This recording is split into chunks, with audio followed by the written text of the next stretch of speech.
What's going on, everybody? Happy Monday. Welcome back to another episode of New Era Prep Nightly here on the Bleacher Brothers Sports Network. Hope everybody had a great weekend. If you don't know me, I understand why people may not love me, but I'm your host, Christian Proscia, and we've got another great episode incoming.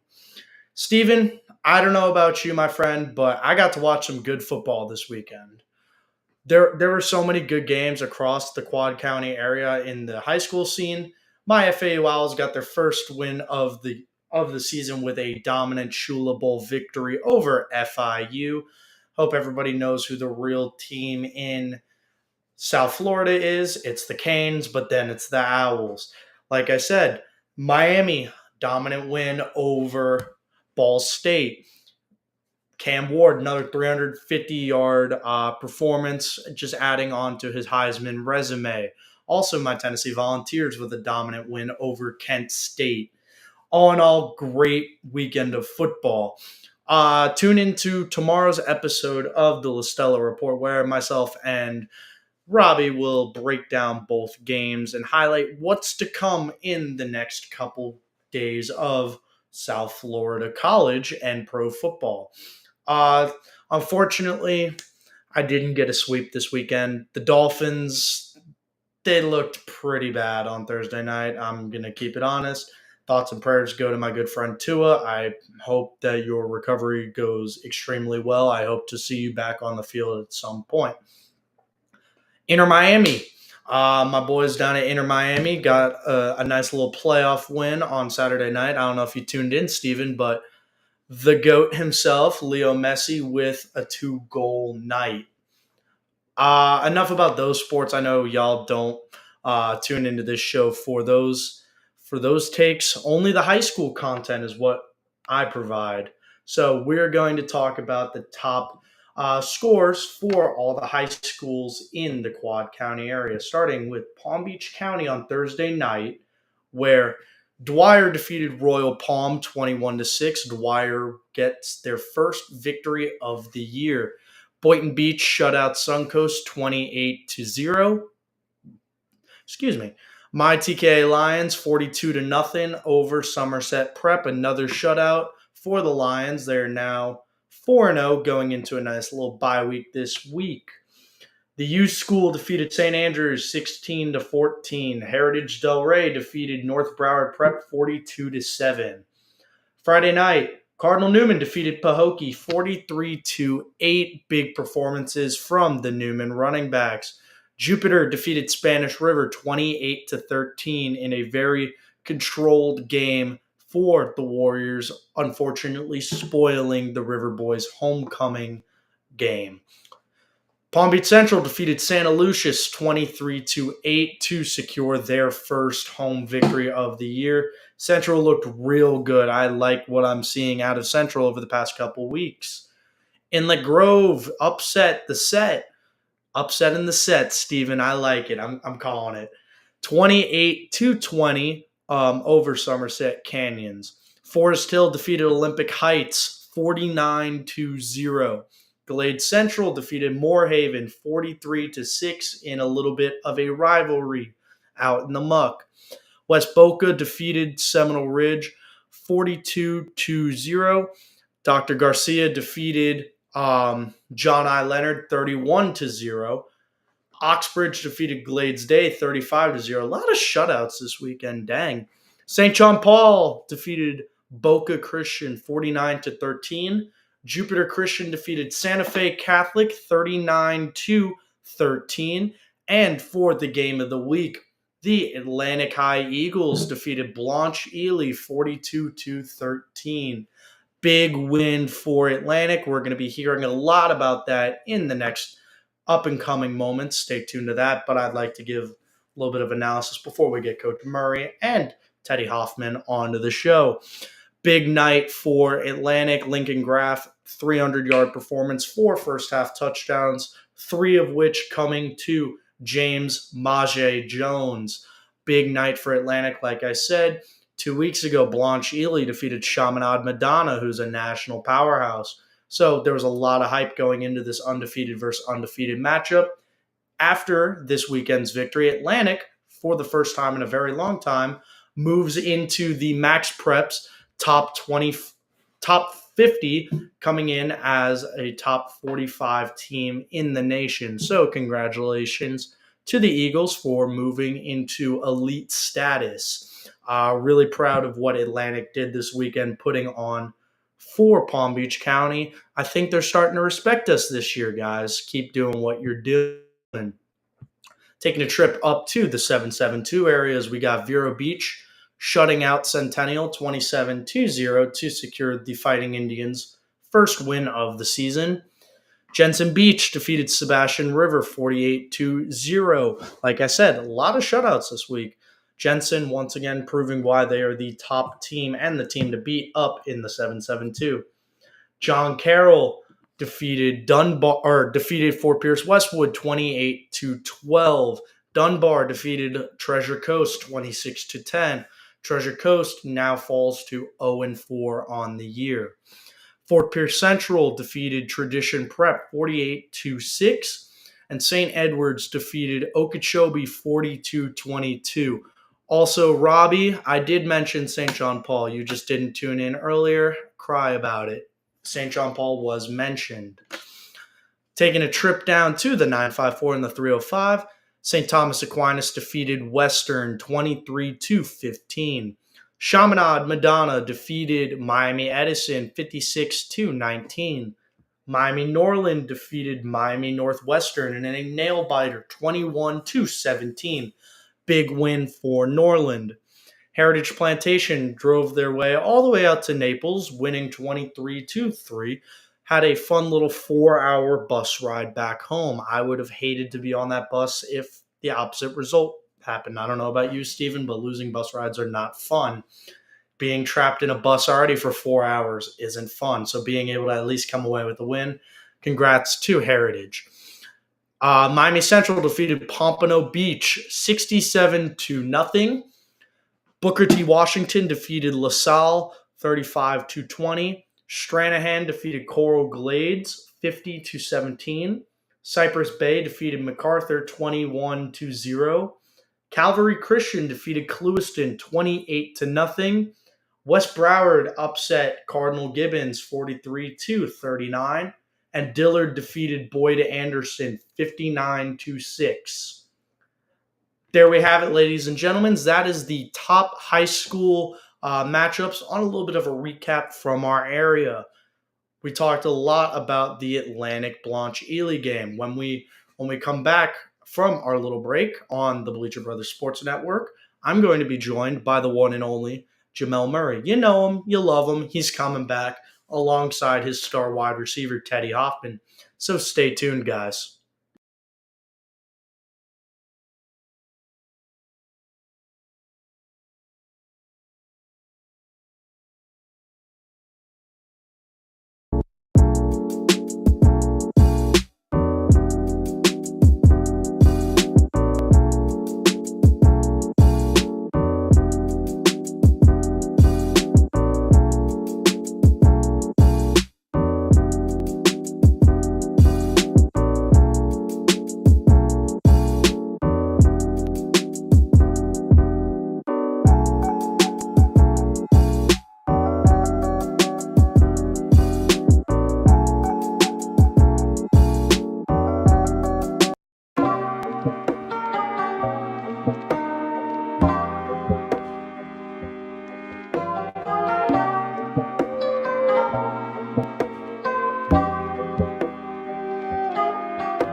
Welcome back to this U.S. Open office plan. Miller just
Welcome back to the Bleacher Brothers Sports Network, everybody. I'm your host, Christian Proscia.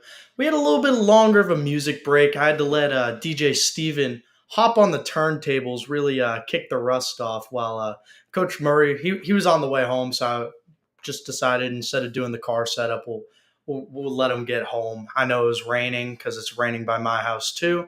So I don't think New Era Prep nightlying while driving may not be an offense, but just on the side of caution. But Coach Murray, you ready to hop on, my friend? All right, Steven, let's bring him on. What's up, Coach? By the way, you're muted. Okay, there we go. Good afternoon, man. How you doing up there? I'm doing well, Coach. How you doing today? I'm good. I'm good. Just getting back in from practice. So that's actually a good segue into my first question. Victory Monday over a very good Ely team. What was that vibe like today at practice? Uh, Still a good energy. Good energy. Just still trying to remind the guys to still lock in and understand what's ahead. Still, it was a great win, and we have to take it and build off of it. But we can't take last week's plays into this week. So yeah, Big weekend all around for you. First off, you got to celebrate your birthday just 2 days before. I Wanna did. I wanna did. wish you a happy birthday. I know you had a pretty good birthday present on Friday night, and Yeah, then we yeah. got I appreciated that. yes, sir. Then we got to watch some good football on Saturday and Sunday. But let's talk a little bit about the Coach Murray birthday bash first. Ely. Dominance all over the board, especially between Lincoln and Maje, totaling 3 touchdowns together. Can we talk about this duo a little more? What did you like, especially from them on Friday night? I just love the execution. I knew it was going to happen. We just didn't know when it was going to happen. Right now, a lot of focus is on Teddy, as it should be, because he's a really good ball player. But I know with James on the opposite side is just another great matchup that we have, and a lot of people don't give him the respect that he should have, being on the same field as Teddy and some of those other guys. But James can go for three touchdowns every night. He has that type of ability, great ball skills, and he's developing, growing as a football player and a young man as well. So it was just great to see the execution and it actually happened on a game night. Big offensive performance all around from the guys. Like you said, James, great night, 3 touchdowns, a little bit of a hat trick. I'll get him a hat Right, for that. right. Imari had a great night. He Teddy did. had a great night, and DeAndre on the ground, 135 yards and 2 touchdowns. We've talked a little bit about you guys having a balanced offense, but we're now 4 weeks going into week 5 of the regular season. How have you liked how the ball has been spread out throughout the first couple games of the year? I love it. I love it a lot. Coach James Pinkney does a great job as offensive coordinator, using the pieces that we have and just putting in the game plan and just implementing those things to those kids, and the kids taking the game plan and then putting it out on the field, executing. So it's great to have those pieces. We're using them well and just want to keep it rolling. And having an offense of that level, you're able to do those things. So it's just a blessing in itself. Like we talked about the offense and just you guys every Thursday, Friday night, it doesn't matter. It is just fireworks on the football field. I love watching Atlantic High play football, but defense is going to fly under the radar, but not from me. Right. Holding a high powered offense like Ely to 13 points, that in itself is just one hell of a night. Can we talk about how that young core was able to really step up and perform this week? Oh man, they did a great job. I mean, just the level of competitor or the number of competitors that we have on that side of the ball helps us tremendously. Like those guys just want to go all out every play, and everyone wants to make the play. And then once again, hats off to our DC coach Paul Jackson and his defensive staff. Like they do a great job and they put in a lot of time, and it makes it easier for the kids, and they're able to teach Whoop. and just go out and make those plays. And then sticking with the defense, front seven has easily been one of the better cores throughout all of, especially in Palm Beach County, but really in South Florida. You guys, there is always action in the backfield with your front seven. Can we talk about just being able to disrupt a play early and really get to a quarterback or get to a running back before a hole or before a read opens? Yeah, like I said, it comes from teaching. Coach Totney Evans has been with us for a while, got some guys to the next level, and Coach Lucius Seymour, the linebacker coach, they do a great job. And once again, they all work together. So with these kids, they slow the game down for these kids and have them able to understand what they need to do. And once they identify what they need to do, the kids go out and make the plays and make it happen. So I think there's a combination of the coaches teaching and slowing it down for the kids, and the kids taking the coach and understanding it and just using their ability to go out and make the plays now. They say linebacker is really the quarterback of the defense. You guys are lucky enough to have 2 senior leaders, or 3 senior leaders headlining your linebacker room with Sam, Moyes, and Solomon. How have you really seen this core lead the younger guys and also just be absolute nightmares to game plan against defensively? Right. I think they bring all three bring totally different aspects to the game, and it pours into the rest of the kids. Solomon's an extremely smart football player that can line up and understand the game and adjust to the game, and he does a great job of talking to those coaches. Sam brings the physicality and helps to level everyone increase their level on that side, and then Moyes is just an aggressive ball player, and it shows in his play. And once he gets it going, and everybody else wants to join in and make it plays as well. So those three players bring different aspects that drive our defense and shows the younger guys like how it can be done. And then all 3 of those guys came into Atlantic, definitely underrated. 2 of them came in this offseason. Being able to play with such a chip on their shoulder, especially to begin their senior year, how have you seen that really become a motivating factor for them, which ultimately leads to defensive team success? It's been a factor. They just want to be recognized at times, like as we all do. It's great to be recognized and giving credit to the hard work that you put in.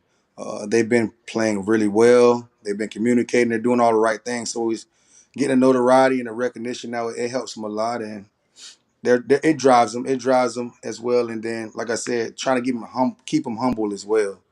So they do have the chip on their shoulder, but just trying to remain focused and understand that even though you carry the chip, it doesn't have to be in an angry manner, or it doesn't have to be in a manner that disturbs or disrupts. Let's use it towards positivity, and they've been doing that on the field. Another guy that absolutely had a great game, really had a play of where I saw it on social media. I was like, whoa, came from Dylan Ely, who put his shoulder into Yeah. somebody on kickoff and popped that ball loose very quick into that kid's return. Mhm.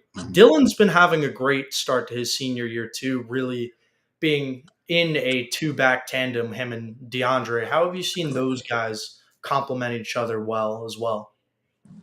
Just from them working with one another, it's been great. How they work with each other, how they communicate, and they both want to see each other do well. There's no animosity towards each other.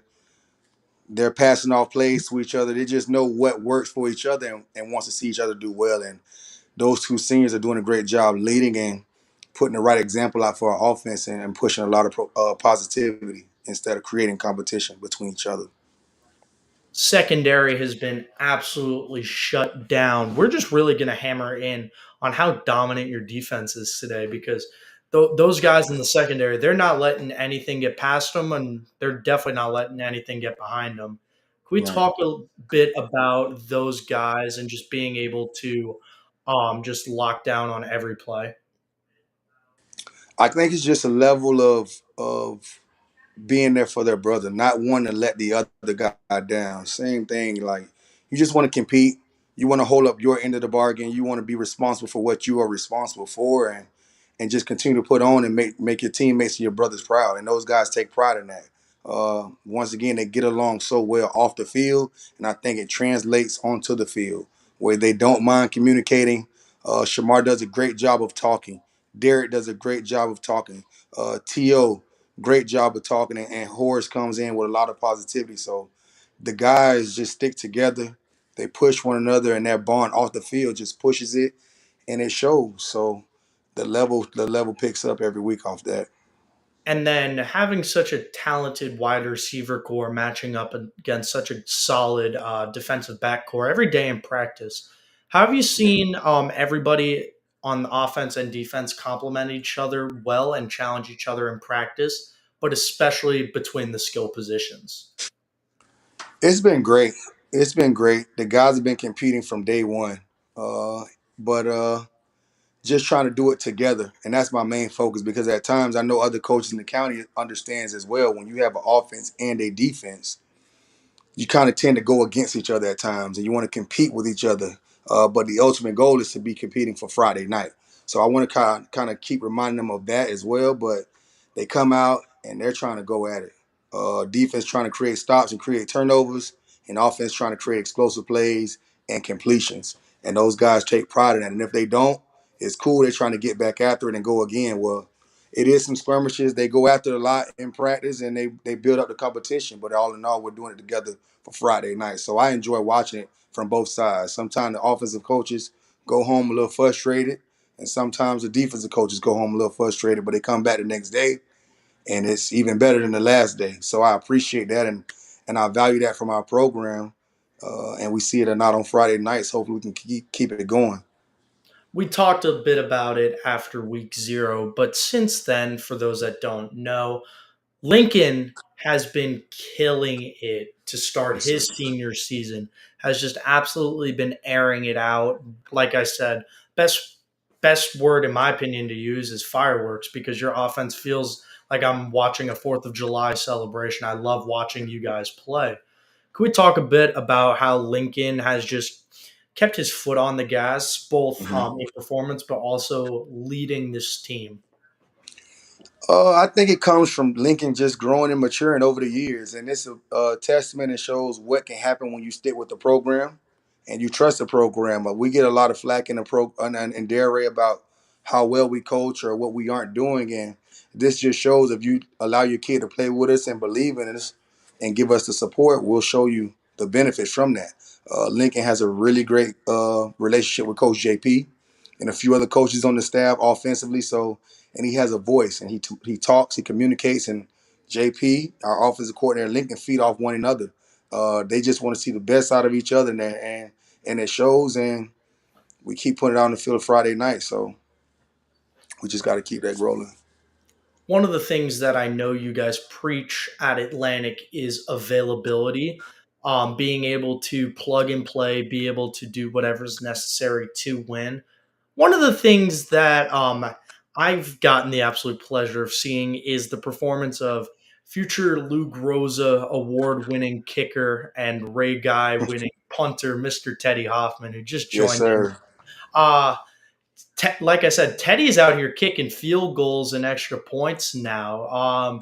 What was that decision like, and what was that process like? Well, we lost our punter, our kicker last year, and John, he was a really good kicker for us and did really well. We have a few guys on the team that can kick and punt, but Teddy's just the most consistent. One thing about Teddy, he's a team player, as you can see. You don't see many guys going out catching touchdowns and coming back, kicking extra points, and then kicking touchbacks as well. So he's just a tremendous athlete, and he just wants the team and the program to be the best it can be. And if that's his place forward, then he sticks in forward. Of course, if we have to spell him sometimes for a little rest and recovery, we do that as well. But he embraces the role that he has. He continues to compete, and he just wants to see the program be as best as it can. And that's just who Teddy is, and I appreciate him for that. Friendly reminder for everybody that Teddy Hoffman has gone and kicked 75 yards at one point. Cameras were off, so y'all can do with that information what you will. But Right. my friend, I would just like to, I don't know if you've heard this yet today because it just came out. You are now the head coach of a top 50 nationally ranked program. Wow. Max Wow. Preps. Wow. Atlantic came in and made the top 50. I believe you guys were 45 on the Max Preps poll that came out this That's a afternoon. blessing. Hearing that, how does that make you feel? It feels good. Of course, like I said, we all love to be shown appreciation. It's a lot of hard days that we put in this program, kids and coaches and parents. Like it's a lot that comes in with it. A lot of work, a lot of dedication, a lot of time away from our family, a lot of time away from our loved ones. Like I said, for coaches and players, but just to hear that, it's great to know. I appreciate it, but for me, I'm not. I really just want to get to the main goal, and that's be a coach that wins a state championship at Atlantic, which hasn't been done. There's been great coaches that has made it, and teams that have made great runs. And not to say that if we make it, we'll have the best team, but who cares? It's just one team that can get it done, and that's what we're trying to do. So, trying to remain humble and focused as well. So that's a blessing in itself, and it shows what we're doing is trending in the right direction. Now we have to do a better job of keeping it in that direction because any night with football, we know it can be your night. If you watch football over the weekend, you see that every weekend. So once again, that's a blessing. I know the guys appreciate it. Uh, it's just special, really, but we really got more to do with another big game Friday. Yeah, unfortunately, on Thursday night, it was not my Miami Dolphins night. Like you said, It's been crazy. I don't know what the overwhelming majority of the AFC is doing right now. Right. That's a conversation for a different day. That's But true. another notch on the list before going into that possible state championship run that we're all waiting for is Yes. a matchup this weekend between another undefeated program going up to Mhm. Orlando to face off against the First Academy. Can we talk about what the preparation for this game has been like going into the game planning? Small details. For sure. First Academy is a really good program. We didn't have much at first on them, so it was a quick turnaround. We ended up locking the game in early Friday, but we had to focus on what we had to do last Friday. So quick turnaround, scouting reports, evaluation and film and breakdown. So it's been a lot of that. But right now, just small details. From what I see on film, they're a really good program, coached by some NFL guys, some guys that's played college ball. So they will be prepared. They have the athletes, they have the size and skill. We just have to focus on our small details and just make it our game and do what we do. Coach, I just want to say thank you again for tuning into the show. I told you a couple weeks ago you would be a regular on this show, and we've all held our ends of the bargain. Just Right. want to say just want to say thank you again for coming on. No Congratulations problem. again on the win. Another happy belated birthday comment Thank you. to you. Thank you. Yes, I sir. appreciate it, CP man. Y'all doing a great job with this, man. Y'all just keep putting it on for Palm Beach, man. For sure. Appreciate I appreciate you, coach, and I do want to give a special thank you to all the coaches, athletes, parents that continue to support everything that we're doing. We do it For for sure. you guys. For sure. But now we're going to bring on the special team, special plays, special moments player of the week. Yep. Mr. Teddy Hoffman. Steven, let's get him on here. Hey, Ted. What's up? How's it going, my friend? Chris. What's up? It's good. Ha, It's going good. It's kind of funny. Coach, you're able to hop off if you do want to. I know you just I got. got you. All right, T. All right, All right, CP. coach. Teddy, take care. Catch you later, Yeah. coach. Yeah. All right.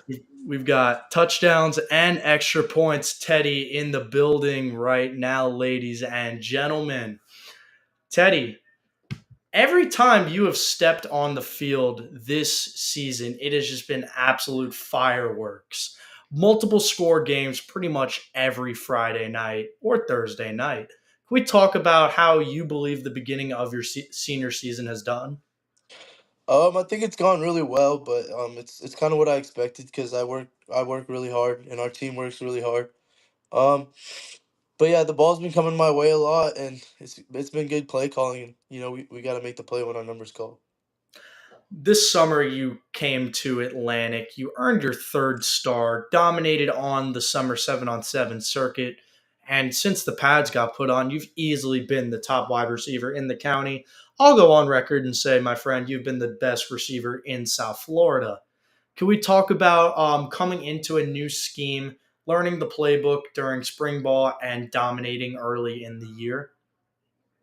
Yeah, I mean, I credit all my success to my teammates and my coaches because I mean, ever since I got to Atlantic, I've gotten a lot better because I get pushed really hard every day. Great athletes on the other side of the ball, and a lot of good athletes in the receiver room. So we got to work hard every day to make sure that you're producing.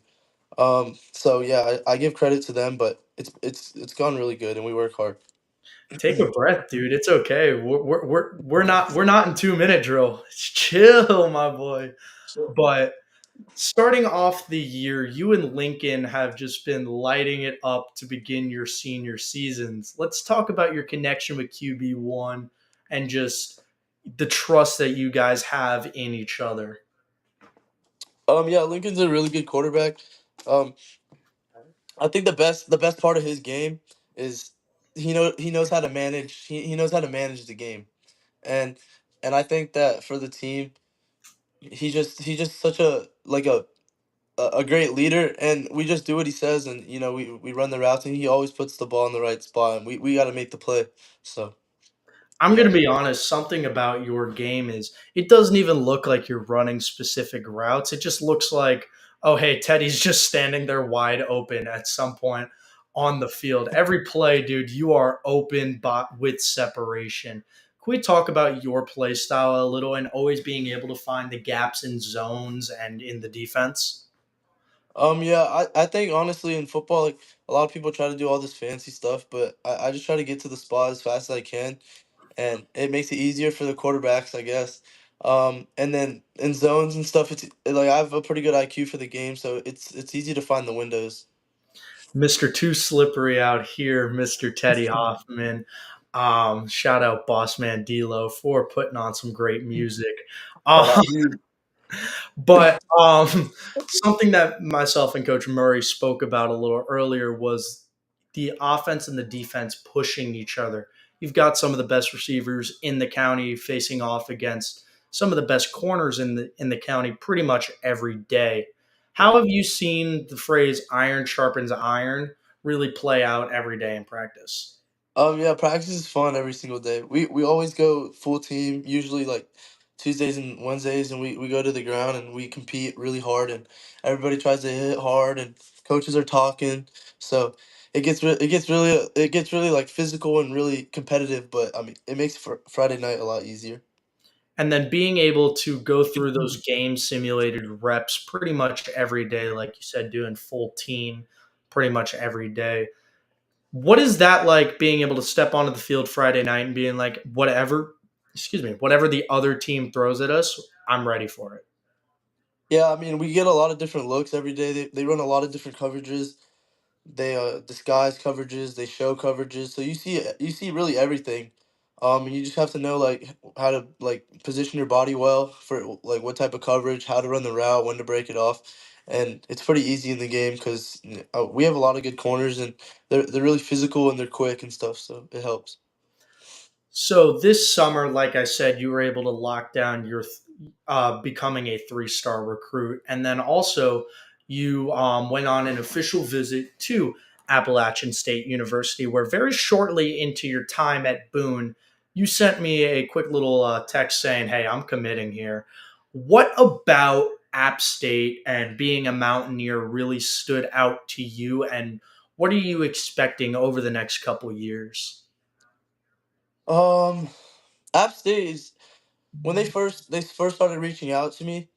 I didn't really know much about them. I knew like oh like they beat big schools and stuff, and they upset teams, but I didn't know much more about it. But Coach Ponce, he really stayed consistent, and then I when I went up there for a visit, I met Coach Dossie, and then the relationship just got really good, and I thought the school's really nice. It's in a good area, safe area, um, and I mean they just stayed consistent. And they showed me a lot of love, and when I went up there for my official visit, I really could see myself like at the school, enjoying the time. I like the guys.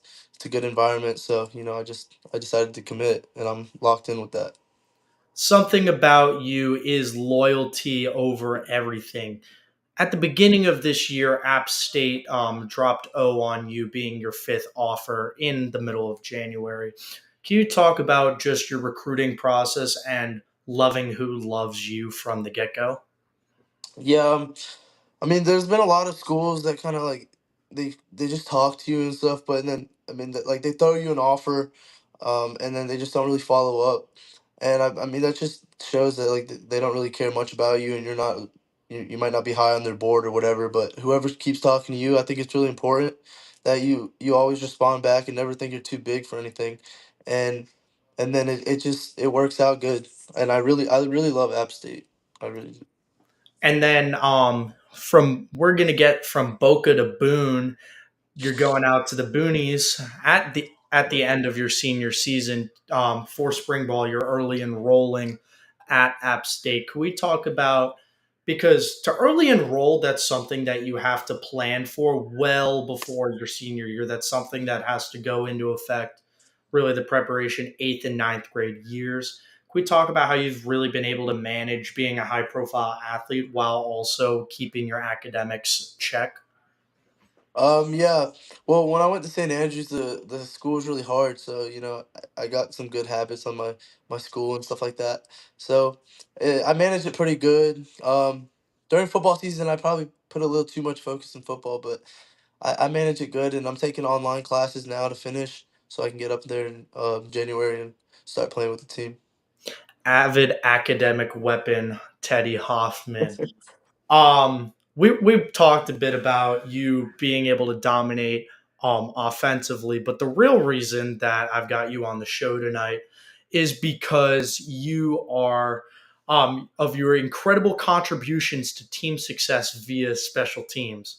Serving as the Eagles kicker this year, you went 4 for 4 extra points on Friday night. Is being a kicker, is this something that you kind of just picked up? Did you play soccer growing up? Like, what's the backstory on your end about this? So yeah, I actually when I was in middle school and stuff, I always played soccer because I'm Brazilian, and all of my friends. I went to a school called Boca Christian, and all of my friends there were Brazilian. They all played soccer. That's everyone I hung out with. So I played soccer all throughout that, and they kind of like some of them went away to countries to play soccer, but I kind of just switched just to football and basketball. Um, and then I mean I was the kicker on my little league team one year with the Boca Braves, and it was just onside kicks or whatever. But when I came to Atlantic, Paul graduated, and I was like, I can kick field goals because like I used to do it for fun, and I mean, I've been pretty good. Like, at least that game I was good. I was about to say Yeah, you. we have a little story, background We story. do have a little story that I was just about to share because in your guys' week 0 victory over Palm Beach Central on your opening extra point of the night, you sent that field goal wide under the goalpost and hit almost drilled one very handsome, luscious locked photographer. Yeah, I would just like to commend you for your improvement because I greatly Yeah, I know. did not appreciate almost getting hit with a football as I'm trying to upload footage to Twitter. So, golf claps to you. Now you're going perfect on extra points. So, I guess Coach Murray really got you in the lab since then. Yeah, I mean, so my little the kicking story first touchdown we scored against Central on the first drive, and I was so gassed. So I went up to there to kick it, and I like kicked the middle of the ball, and it went like under the post. So it was kind of funny. Um, and then I think against North Miami Beach, I kicked a field goal and it hit a lineman in the back of the head. So Coach Todd, our special teams coach, he got me a kicking block, and now I like kick under it, and it's super easy. So, we're gonna. Did you have a holder for those two errant kicks? Mm-hmm. Who was your holder? Kimari Walcott. All right. Have you ever seen Ace Ventura? I don't think so. I don't know what First that is. off, when you get off this call, watch Ace Ventura: Pet Detective. Great movie set in South Florida as well. But there's a saying, and it goes "laces out, Dan," because Dan Marino is apparently a terrible holder. So laces out, Kimari. Your parents will get the joke. Apparently you won't, but laces out, Kimari. Um. So My dog Kimari. yep, gotta. Yep. Oh, I think Luker's pulling up the clip. Luker, get it up. Oh, does he have it? Yep. Let's Oh, see. he took it off. But while Steven's getting that ready, I'm gonna be completely honest. I'm not well versed in the kicking scene. I know a little bit about what it takes to Uh, be a college kicker, but I had to phone a friend. yeah, Earlier this morning, I got my good friend Mr. Jake Weinberg. You know him, you love him. yeah, I know. I know you guys have history together. Basically, I hit him up and I'm like, "What are some mind-boggling kicker-only questions that I can ask Teddy?" So we're gonna test your knowledge really quick, my friend. All right, let's see what we can do here. When you take your jab step, is it towards the ball or towards your plant? My jab step. Yeah. Um, I don't really know what that is. I have no clue either, but apparently it's towards your plant foot so you're staying aligned and stay on Uh, the right path approaching the ball. I know you knew that, but yeah, I've never heard of that before, but yeah. when aiming your feet, when aiming, how do you align your feet before the kick? I walk back 3 steps and then I like go sideways 2 steps. Before I used to just like go back 1 step and not even like I would just like step with my left and kick. But I just go back and then sideways too, and then I kind of like move to the right a little, try to get like behind it, and I just run up and scoop it. Yep, that's the Pythagorean theorem. Hey, I learned something in my high school math classes. Yeah. A squared plus b squared equals c Equal C squared, squared. which equals Teddy's kicking the ball up in the uprights. In when kicking It's a funny. field goal, do you set the ball lean it farther or do you lean it backwards? I try to just put it Or like I try to tell Kimari just put it straight up, so like flat straight, and then I just go literally just scoop right under it. And I mean, for extra point, it goes far enough every time. So I mean, I'll just keep doing it. how far do you do kickoff? Yeah, I do. Have you ever attempted an onside kick? Not yet. We do some sky kicks, but we haven't done an onside kick yet. But I'm ready to hit somebody. I want to do that. I was about to. Oh, I know you are, but when you've already almost hit a photographer and you've already hit a Yeah. lineman, isn't there enough damage to go around, Teddy? Aren't we good? Yeah. But the last question that kicking professor Jake Weinberg from Florida State University sent in was, all kickers know this quote. I'm assuming you do as well. Aim small, miss. Miss Small. There you go. He got one, ladies and gentlemen. Luker, any chance we got the Ace Ventura clip or no? Steven? And oh, we're getting paused. Oh, there we go. We've got it. Is this for Kimari right here? Yep. You're gonna have to Yeah, show us let's see. Imari. We gotta find the part. Let Dan Marino's fault. Everyone knows that. If he had held the ball laces out like you're supposed to, Ray would never have missed that kick. Dan Marino should die of gonorrhea and rot in hell. Would you like a cookie, son? Yes, real. What do you know? They're little footballs. Laces out. Laces out, Kimari. He's actually a really good holder. Like I've never kicked the laces. The ones I missed, I just kicked it wrong. Yeah. When you get done with doing your online school, because just friendly reminder that you're somehow in an easier course load of high school than I am in college. Sit down, take 2.5 hours of your time, and watch Ace Ventura: Pet Detective. Trust me, it's a good movie. But Ted, I do want to thank you for hopping on the show, my friend. Yeah, I actually go to Atlantic. I take online also. I know, but Oh, Netflix it in class. I know what you kids do because it's the same thing I do. I'm an avid Twitter warrior in class. yeah, yeah. I'm gonna watch it in probably art class. All right, good. It's an art masterpiece. Just trust me, it's a good movie. All Um, right. but Teddy, thank you again for hopping on the show. Remember, everybody, laces out, Kimari. All right. Thank you guys. See you. Later, Ted. Good night, buddy. And yeah, you just close out your phone, bro. It's just, all right. Later, Teddy.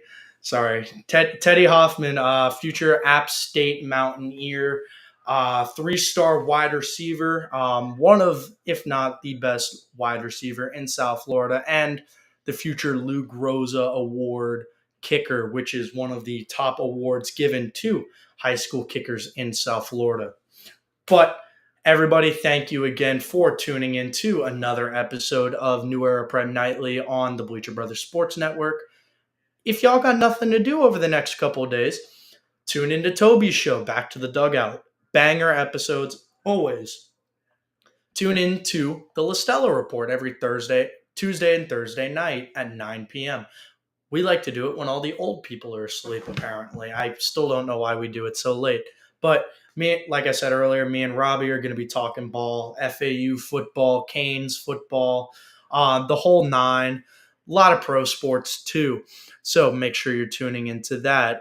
Chef Tom's got a show. Make sure you're tuning into Chef Tom's show, Luch on Ice, Joe Q, and the Bleacher Brothers show with AJ. Not big AJ from the Boomer Doom, just our AJ. Not as cool, I know. But thank you, everybody, for tuning in tonight. Y'all can catch me on Wednesday night at 5:30 p.m. As always, for myself and the good producer, Mr. DJ Steven Lukey Pookie Luker. Have a great night, everybody.